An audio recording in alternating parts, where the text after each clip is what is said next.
नमस्कार, आप सभी का बहुत बहुत स्वागत है। मेरा नाम रूबिका लियाकत है और इस वक्त आप देख रहे हैं गूंज न्यूज 18 इंडिया पर। 4:50 हो चले हैं और आज जेन जी के साथ, हिंदुस्तान की जनता के साथ, तमाम राजनीतिक पार्टियों के रिप्रेजेंटेटिव बातचीत करेंगे, उनके सवालों के जवाब देंगे। क्यों? क्योंकि अमेरिका, ईरान, इजराइल जंग और पश्चिम एशिया के बिगड़ते हालात की वजह से कच्चे तेल की कीमत अब $100 प्रति बैरल तक पहुंच गई है।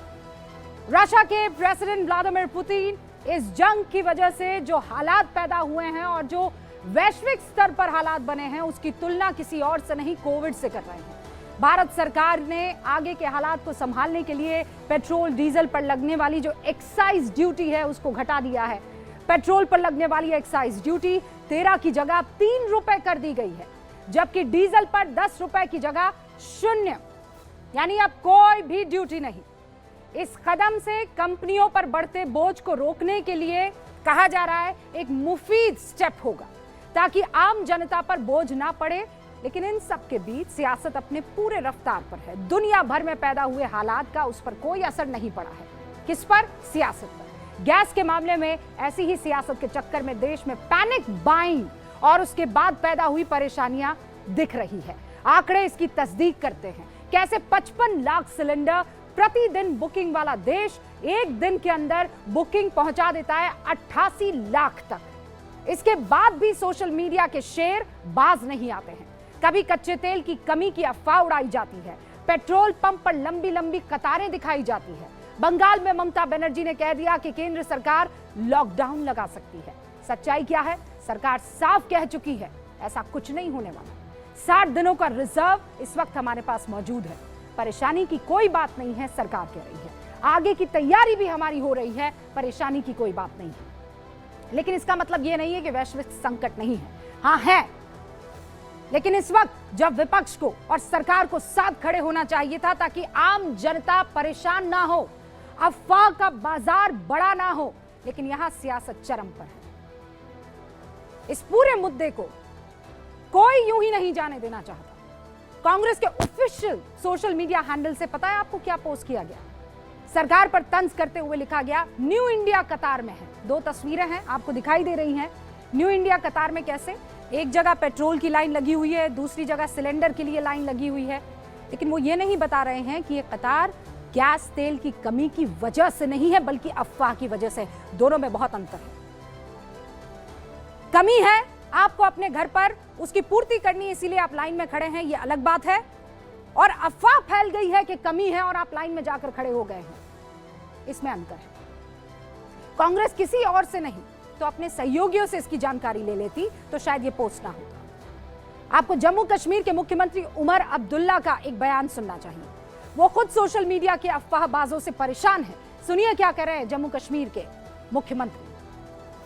उसकी बात यह है कि जब हुकूमत के तरफ से बात होती है उसको कोई नहीं सुनता, लेकिन अफवाहों पे सब लोग जो है यकीन करते हैं।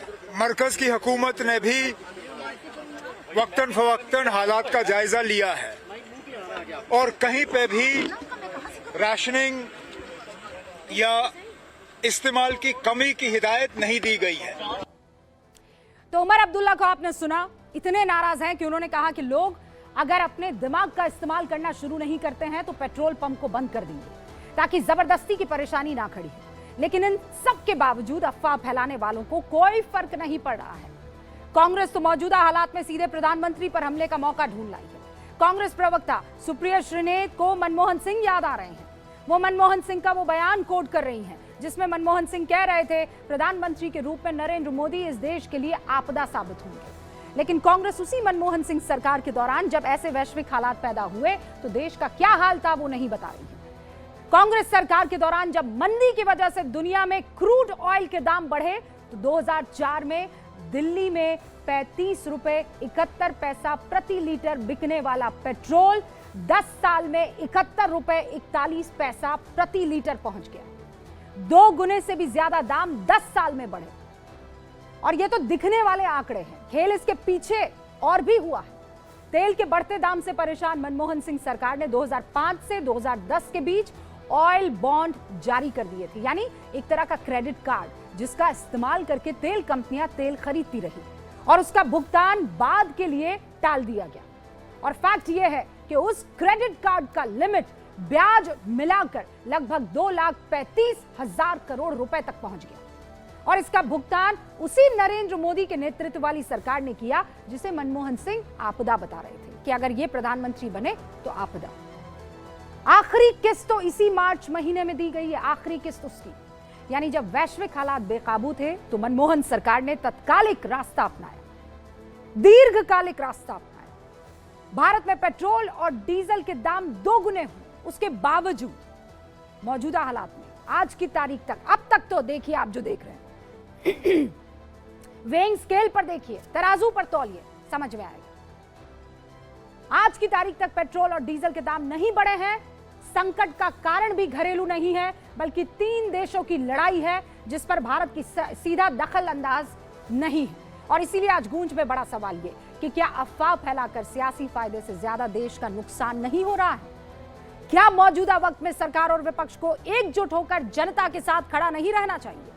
क्या उमर अब्दुल्ला जैसे लोगों की बात भी कांग्रेस सुनने को तैयार नहीं है? मैं शुरू कर रही हूं गूंज आम जनता के साथ।